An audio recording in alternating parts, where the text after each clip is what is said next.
At the United Nations in Geneva, a rare rebuke to Saudi Arabia. It came in the form of a statement backed by all 28 European Union countries as well as Canada and Australia, and called on the Saudi government to release prominent women's rights activists from jail and cooperate with the UN investigation into the murder of journalist Jamal Khashoggi at the Saudi consulate in Istanbul. At almost the same time, EU Justice and Interior ministers meeting in Brussels formally rejected a new blacklist of states not doing enough to stop money laundering and terrorism financing.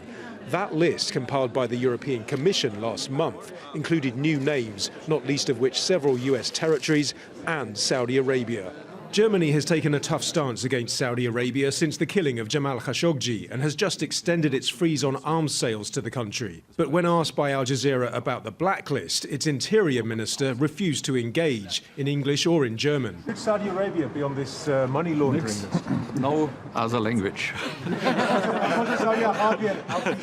After the meeting, the ministers insisted their stance wasn't influenced by any third party. The drafting of the list has not been procedurally transparent. Therefore, the 28 member states had this point of view. So any action taken needs to be based on dialogue from now on. But for some, intense lobbying clearly led to the list being blocked. It's been quite a considerable pressure from both the Saudi and the US governments. They've been very vocal about their criticisms. The US has even said that it will ask US banks to ignore the blacklist. So the pressure has been intense. But this is a sad day because what we're seeing is diplomatic interests of member states winning out over the fight against dirty money in Europe. Meanwhile, the European Commission's promising to keep pushing for tougher action.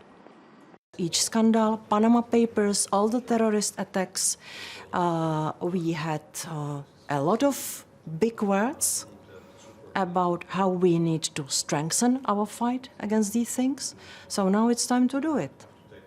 The European Commission is sticking to its message. If the EU wants to be serious about fighting money laundering and the financing of terrorism, it has to be ready to displease governments, including Saudi Arabia's.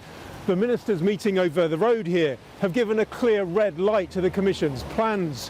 Where this goes next could depend on how quickly the Saudis respond to growing criticism. Nadim, Al Jazeera, Brussels.